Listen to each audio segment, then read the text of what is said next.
ಎಲ್ರಿಗೂ ನಮಸ್ತೆ ಆತ್ಮೀಯರೇ. ನಾನು ನಿಮ್ಮ ಸತೀಶ್ HR. ಸರ್ವರಿಗೂ ಕನಕದಾಸ ಜಯಂತಿಯ ಹಾರ್ದಿಕ ಶುಭಾಶಯಗಳು. ಸಂತ, ತತ್ವಜ್ಞಾನಿ, ಕವಿ, ಸಂಗೀತಗಾರ ಶ್ರೀ ಕನಕದಾಸರ ಮೂಲ ಹೆಸರು ತಿಮ್ಮಪ್ಪ ನಾಯಕ. ಇವರ ಒಂದು ಕಾಲಘಟ್ಟ 1509ರಿಂದ 1606. ಹರಿದಾಸರಲ್ಲಿ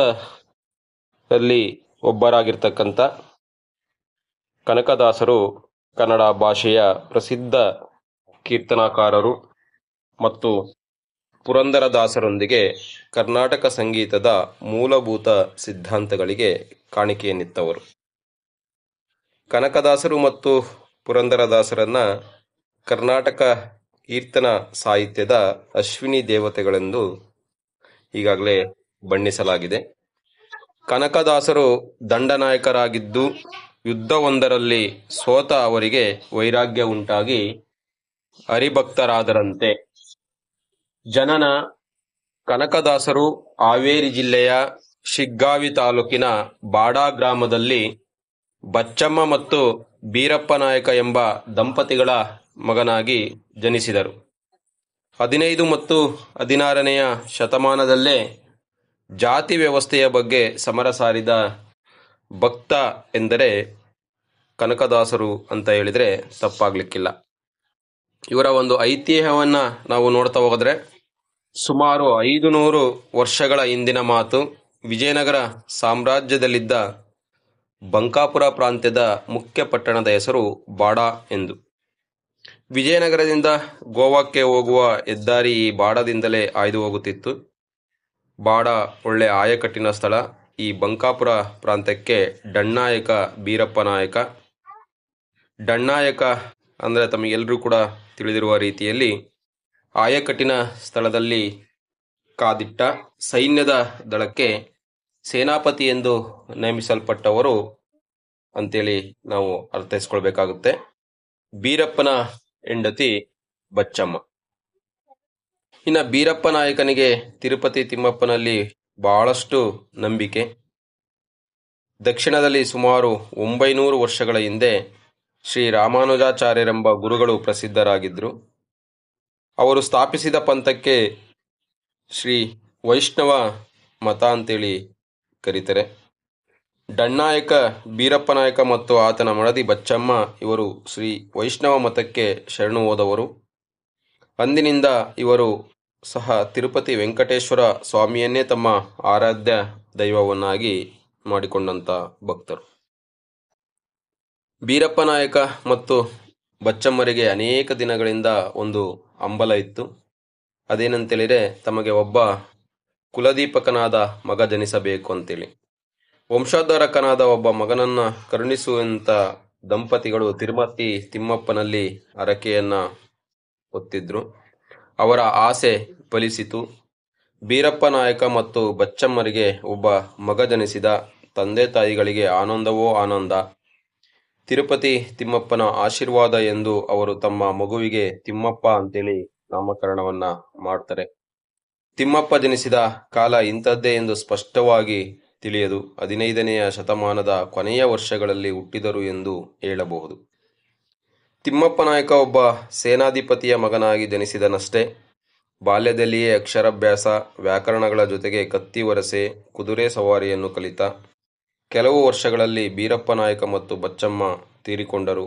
ತಂದೆಯ ಬಳಿಕ ತಿಮ್ಮಪ್ಪ ನಾಯಕ ತನ್ನ ಕಿರಿ ವಯಸ್ಸಿನಲ್ಲಿಯೇ ಬಂಕಾಪುರ ಪ್ರಾಂತ್ಯಕ್ಕೆ ಡಣ್ಣಾಯಕನಾದ.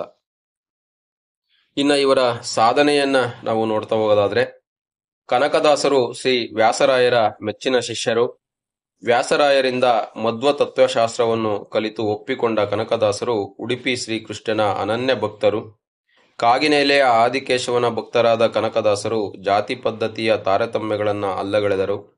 ಇವರ ಕೀರ್ತನೆಗಳ ಅಂಕಿತ ಕಾಗಿನೆಲೆಯ ಆದಿಕೇಶವರಾಯ ಎಂಬುದು. ಕನಕದಾಸರ ಸಾಹಿತ್ಯ ರಚನೆಯೂ ಕೂಡ ಅಷ್ಟೇ ಶ್ರೇಷ್ಠವಾಗಿರ್ತಕ್ಕಂಥದ್ದು.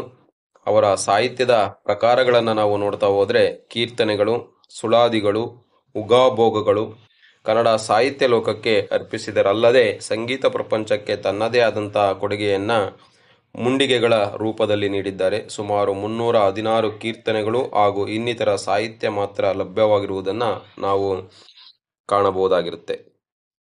ಇವರ ಪ್ರಮುಖ ಕೃತಿಗಳು ಮೋಹನ ತರಂಗಿಣಿ, ನಳಚರಿತ್ರೆ, ರಾಮಧ್ಯಾನ ಚರಿತೆ, ಹರಿಭಕ್ತಸಾರ, ನೃಸಿಂಹಾಸ್ತ, ಮೋಹನ ತರಂಗಿಣಿ ಅಂತಕ್ಕಂಥದ್ದು. ಇನ್ನು ಮೋಹನ ತರಂಗಿಣಿಯು 42 ಸಂಧಿಗಳಿಂದ ಕೂಡಿದ್ದು ಸಾಂಗತ್ಯದಲ್ಲಿ ರಚಿತವಾಗಿರುವ 2798 ಪದ್ಯಗಳನ್ನು ಇಲ್ಲಿ ನೋಡಬಹುದು. ಮೋಹನ ತರಂಗಿಣಿಯಲ್ಲಿ ಕನಕದಾಸರು ಕೃಷ್ಣ ಚರಿತ್ರೆಯನ್ನು ಹೇಳುತ್ತಾ ತಮ್ಮ ಅಧಿರಾಜ ಕೃಷ್ಣದೇವರಾಯನನ್ನೇ ಕೃಷ್ಣನಿಗೆ ಹೋಲಿಸುತ್ತಾರೆ. ಅವರ ದ್ವಾರಕಾಪುರಿ ಸ್ವಯಂ ವಿಜಯನಗರವೇ ಆಗಿರುವುದು ಇತಿಹಾಸದಿಂದ ತಿಳಿದುಬರುತ್ತದೆ. ಮೋಹನ ತರಂಗಿಣಿ ಅಥವಾ ಕೃಷ್ಣ ಚರಿತೆ ಎಂಬ ಈ ಕಾವ್ಯದಲ್ಲಿ ಕನಕದಾಸರ ಸಮಕಾಲೀನ ಜೀವನ ಚಿತ್ರಗಳು ಹಾಗೂ ಪೌರಾಣಿಕ ಕಥೆಗಳು ಅಚ್ಚಗನ್ನಡದಲ್ಲಿ ನಿರೂಪಿತವಾಗಿವೆ. ದಂಡನಾಯಕನಾಗಿ ಕನಕ ಆಗಾಗ್ಗೆ ರಾಜಧಾನಿ ವಿಜಯನಗರಕ್ಕೆ ಹೋಗಬೇಕಾಗಿತ್ತು. ವಿಜಯನಗರ ಸಾಮ್ರಾಜ್ಯದ ರಾಜವೈಭವ, ರಾಜಸಭೆ, ರಾಜಪರಿವಾರದ ಸರಸ ಸಮ್ಮಾನ, ಶೃಂಗಾರ, ಜೀವನ, ಜಲಕ್ರೀಡೆ, ಓಕುಳಿಯಾಟ, ನವರಾತ್ರಿ, ವಿಜಯನಗರದ ಪುರರಚನೆ, ಉದ್ಯಾನವನ, ಪ್ರಜೆಗಳ ವೇಷಭೂಷಣ, ರಾಜ್ಯದ ಯುದ್ಧ ವಿಧಾನ ಇತ್ಯಾದಿಗಳು ಅವನ ಮನಸೂರೆಗೊಂಡಿದ್ದವು. ಕವಿ ಮನಸ್ಸಿನ ಕನಕ ತನ್ನ ಅನುಭವವನ್ನೆಲ್ಲ ಬರಹ ರೂಪಕ್ಕೆ ತಂದ ಆ ಬರಹವೇ ಇಂದು ನಮಗೆ ಲಭ್ಯವಿರುವ ಮೋಹನ ತರಂಗಿಣಿ. ಕನಕನ ಯೌವನ ಕಾಲದಲ್ಲಿ ರಚಿತವಾದ ತರಂಗಿಣಿಯ ಒಡಲಲ್ಲಿ ಯುದ್ಧದ ವರ್ಣನೆಗಳು ಹೆಚ್ಚೆನ್ನಬಹುದು. ಏಕೆಂದರೆ ಕನಕ ಸ್ವತಃ ಕಲಿಯಾಗಿದ್ದವನೇ ತಾನೆ. ಹಂಪಿಯ ಪತನವನ್ನು 1565ರಲ್ಲಿ ಸಹ ಕನಕ ನೋಡಿದ್ದರು. ಶಂಬಾರಸುರ ವಧ, ಬಾಣಾಸುರ ವಧೆ, ಹರಿಹರ ಯುದ್ಧ ಹೀಗೆ ವೀರರಸ, ರೌದ್ರರಸ ಕಾವ್ಯದಲ್ಲಿ ಮೇಳೈಸಿವೆ. ಸೋಮ ಸೂರ್ಯ ದ್ವಿತೀಯ ಇಕ್ಕೆಲಗಳಲ್ಲಿ ಹೇಮ ನಿರ್ಮಿತ ಸೌಧದೊಳಿ ರಮಣೀಯತೆವೆತ್ತ ಕಳಸದಂಗಡಿಯಿಂದರ್ಂ ವಾ ಮಹಾ ದ್ವಾರಕಪುರದೇ. ಇನ್ನು ನಳಚರಿತ್ರೆಯನ್ನು ನಾವು ನೋಡೋದಾದರೆ ನಳಚರಿತ್ರೆಯು 9 ಸಂಧಿಗಳಿಂದ ಕೂಡಿದ್ದು ಭಾಮಿನಿ ಷಟ್ಪದಿಯಲ್ಲಿ ರಚನೆಯಾಗಿರುವ 481 ಪದ್ಯಗಳಿವೆ. ಮಹಾಭಾರತದಂಥ ರಾಷ್ಟ್ರ ಮಹಾಕಾವ್ಯಕ್ಕೆ ಪ್ರೇರಣೆಯಾದ ಉಜ್ವಲ ಆರ್ಯೇತರ ಪ್ರೇಮಕಥೆ ನಳದಮಂತಿಯರ ಕಥೆ 13ನೇ ಶತಮಾನದ ನಳಚಂಪುವಿಗಿಂತ ಈ ನಳಚರಿತ್ರೆ ಹೃದಯಸ್ಪರ್ಶಿಯಾದ ಚಿತ್ರಣಗಳಿಂದ, ಚಿರಂತನ ಪ್ರೇಮದ ಕಥನದಿಂದ, ಅಶ್ಲೀಲತೆಯ ಸೋಂಕಿಲ್ಲದ ಶೃಂಗಾರ ವರ್ಣನೆಯಿಂದ ಶೋಭಿಸುತ್ತಾ ಇಂದಿಗೂ ಅತ್ಯಂತ ಜನಪ್ರಿಯವಾಗಿದೆ. ನಳ ಮತ್ತು ದಮಯಂತಿಯರು ಹಂಸದ ಮೂಲಕ ಪ್ರೇಮ ಸಂದೇಶಗಳನ್ನು ಕಳುಹಿಸುವುದು, ಅವರ ಸಂತೋಷ, ಆಮೋದ, ಪ್ರಮೋದ, ನಂತರದ ಕಷ್ಟಕಾಲ ಹಾಗೂ ಅದರ ನಂತರದ ಪುನರ್ಮಿಲನ ಹೀಗೆ ಎಲ್ಲರಿಗೂ ಈ ಕತೆ ಚಿರಪರಿಚಿತ. ಕಷ್ಟಕಾಲದಲ್ಲಿ ಕಾಡಿನಲ್ಲಿ ಮಲಗಿರುವಾಗ ದಮಯಂತಿಯನ್ನು ಕುರಿತು ನಳ ಲಲಿತ ಹೇಮದ ತೂಕ ಮಂಚದ ಒಳವ ಮೇಲ್ವಾಸಿನಲಿ ಮಲಗು ಲಲನೆಗೆ ವಿಧಿ ಬಂದುದೆ ಹಾ ಎನ್ನುತ್ತಾ ಬಿಸುಸೈದು. ಹೀಗೆ ನಳಚರಿತ್ರೆಯಲ್ಲಿ ಕರುಣಾರಸಕ್ಕೆ ಪ್ರಾಧಾನ್ಯತೆ ಇದೆ. ಇನ್ನು ನಳಚರಿತ್ರೆಯಲ್ಲಿನ ಶೃಂಗಾರ ರಸದ ಬಗ್ಗೆ ಹೇಳುವುದಾದರೆ ಅದು ಪ್ರೌಢ ಶೃಂಗಾರ ಎನ್ನಬಹುದೇನು. ಅಲ್ಲಿ ಮೋಹನ ತರಂಗಿಣಿಯಲ್ಲಿ ಅದು ಕಣ್ಣು ಕುಕ್ಕುವ ಶೃಂಗಾರ. ಆದರೂ ಅದು ಹುಳಿಮಾವಿನಂತೆ ಹಂಚಿ ತಿನ್ನಲಾಗದು, ಮುಕ್ತವಾಗಿ ಚರ್ಚಿಸಲಾಗದು. ನಳಚರಿತ್ರೆಯ ಶೃಂಗಾರವಾದರೆ ಮಲ್ಲಿಗೆ ಮಾವಿನ ಹಾಗೆ ಮಧುರ ರುಚಿ, ಮಧುರ ಸುವಾಸನೆ. ಇನ್ನು ರಾಮಧ್ಯಾನ ಚರಿತ್ರೆಯನ್ನು ನೋಡ್ತಾ ಹೋಗೋದಾದರೆ ರಾಮಧ್ಯಾನ ಚರಿತ್ರೆ ಭಾಮಿನಿ ಷಟ್ಪದಿಯಲ್ಲಿ ರಚಿತವಾಗಿರುವ 156 ಪದ್ಯಗಳನ್ನು ಒಳಗೊಂಡಿದೆ. ಈ ಕೃತಿಯಲ್ಲಿ ಧನಿಕರ ಆಹಾರ ಧಾನ್ಯ, ಅಕ್ಕಿ ಹಾಗೂ ಕೆಳವರ್ಗದವರ ಆಹಾರ ಧಾನ್ಯವೆಂದು ಪರಿಭಾವಿಸಲಾಗಿರುವ ರಾಗಿಯ ನಡುವಿನ ಸಂಭಾಷಣೆಯ ಮೂಲಕ ರಾಗಿ ಹೇಗೆ ತನ್ನ ಔನ್ನತ್ಯವನ್ನು ಸಾಬೀತುಪಡಿಸುತ್ತದೆ ಹಾಗೂ ರಾಮಧ್ಯಾನವೆಂಬ ಹೆಸರು ಪಡೆಯುತ್ತದೆ ಎಂಬುದನ್ನು ನಿರೂಪಿಸಲಾಗಿದೆ. ಹರಿಭಕ್ತಸಾರ ಕೃತಿಯನ್ನು ನಾವು ನೋಡಿದರೆ ಹರಿಭಕ್ತಸಾರ 111 ಭಕ್ತಿ ಪದ್ಯಗಳಿರುವ ಗ್ರಂಥ. ಭಾಮಿನಿ ಷಟ್ಪದಿಯಲ್ಲಿ ಸರಳಗನ್ನಡದಲ್ಲಿ ರಚಿತವಾಗಿರುವ ಈ ಗ್ರಂಥ ಕನ್ನಡದ ಭಗವದ್ಗೀತೆಯಂತಿದೆ. ಒಟ್ಟಿನಲ್ಲಿ ಕನಕದಾಸರ ಎಲ್ಲ ಕಾವ್ಯಗಳು ಕವಿ ಸಹಜವಾದ ವರ್ಣನೆಗಳಿಂದಲೂ ಉಪಮೆಗಳಿಂದಲೂ ಶ್ರೀಮಂತವಾಗಿದ್ದು ಅವರ ಕಾವ್ಯ ಕೌಶಲಕ್ಕೆ ಎಲ್ಲರೂ ಬೆರಗಾಗುವಂತೆ ಮಾಡಿದೆ ಎಂದರೆ ಉತ್ಪ್ರೇಕ್ಷೆಯಲ್ಲ. ಇನ್ನು ಕೀರ್ತನೆಗಳನ್ನು ಕುರಿತು ನೋಡೋದಾದರೆ ಕನಕದಾಸರು 316 ಕೀರ್ತನೆಗಳನ್ನು ರಚಿಸಿದ್ದಾರೆ. ಕನಕದಾಸರ ಭಕ್ತಿ ಪಾರಮ್ಯವನ್ನು ಅವರ ಕೀರ್ತನೆಗಳಲ್ಲಿ ಕಾಣಬಹುದು. ಶ್ರೀಹರಿಯನ್ನು ತಮ್ಮ ದಣಿಯಾಗಿ, ಇನಿಯನಾಗಿ, ಅಣೋರಣೀಯನಾಗಿ, ಮಹೋಮಹಿತವಾಗಿ ಅವರು ಕಂಡಿದ್ದಾರೆ. ಬಾರಂಗ ಎನ್ನ ಮನಕೆ ಎಂದು ಹೃದಯ ಸದನಕ್ಕೆ ಎಂದು ಕರೆದು ನೆಲೆನಿಲ್ಲಿಸಿಕೊಂಡ ಅನುಭಾವ ಅವರದು. ಒಳಗಣ್ಣಿನಿಂದ ಅವನು ಕಂಡ ಕಂಡೆ ತಾ ಕಂಡ ತಂಡ ಇಂಡು ದೈವ ಪ್ರಚಂಡ ರಿಪುಗಂಡ ಉದ್ದಂಡ ನರಸಿಂಹನ ಎಂದು ಸಂತೋಷಪಟ್ಟಿದ್ದಾರೆ. ಎಲ್ಲಿ ನೋಡಿದರಲ್ಲಿ ರಾಮ ಎಂಬ ಅನುಭೂತಿಯಲ್ಲಿ ಹರಿಯನ್ನು ಕಂಡ ಬಳಿಕ ಬದುಕಿದೆನೋ ಭವ ಎನಗೆ ಇಂಗಿತು ಎಂಬ ಧನ್ಯತಾ ಭಾವ.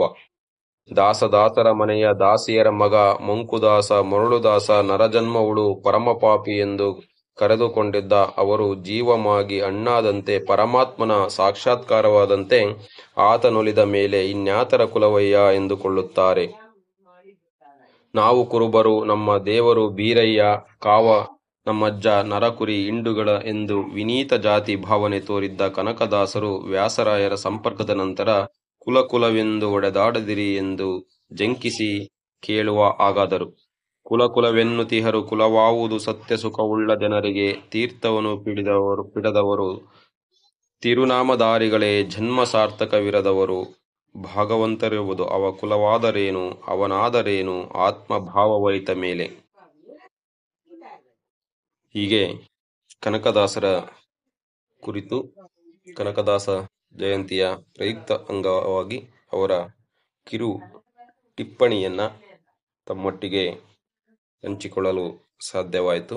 ಯಾರೆಲ್ಲ ಇದೇ ಮೊದಲ ಬಾರಿಗೆ ಸೃಷ್ಟಿ ಸಿಂಚನ ವಿಡಿಯೋನ ವೀಕ್ಷಣೆಯನ್ನ ಮಾಡ್ತಿದ್ರ ಸಬ್ಸ್ಕ್ರೈಬ್ ಆಗಿ ಇದೇ ರೀತಿಯ ಸಾಕಷ್ಟು ವಿಡಿಯೋಗಳನ್ನು ವೀಕ್ಷಿಸಿದರೆ ತಮ್ಮಲ್ಲಿ ಕೇಳ್ಕೊಳ್ತಾ, ಈ ಒಂದು ಸಂಗ್ರಹನ ಮಾಡಿಕೊಟ್ಟಂತವರು ರವೀಂದ್ರ ಆರ್ಡಿ, ಶಾಲಾ ಶಿಕ್ಷಣ ಇಲಾಖೆ ಕೊಪ್ಪ. ಇವರಿಗೂ ಕೂಡ ಧನ್ಯತಾ ಭಾವನೆಯಿಂದ ಧನ್ಯವಾದಗಳನ್ನ ಸಲ್ಲಿಸ್ತಾ, ಮುಂದಿನ ವಿಡಿಯೋದಲ್ಲಿ ಮತ್ತೋರ್ವ ದಾಸ ಪರಂಪರೆಯ ಸಾಹಿತ್ಯ ಶ್ರೇಷ್ಠ ದಿಗ್ಗಜರನ್ನ ಕುರಿತು ಮಾಹಿತಿಯನ್ನು ಹಂಚಿಕೊಳ್ಳುತ್ತೇನೆ. ಎಲ್ಲರಿಗೂ ಕೂಡ ಧನ್ಯವಾದಗಳು. ನಮಸ್ತೆ.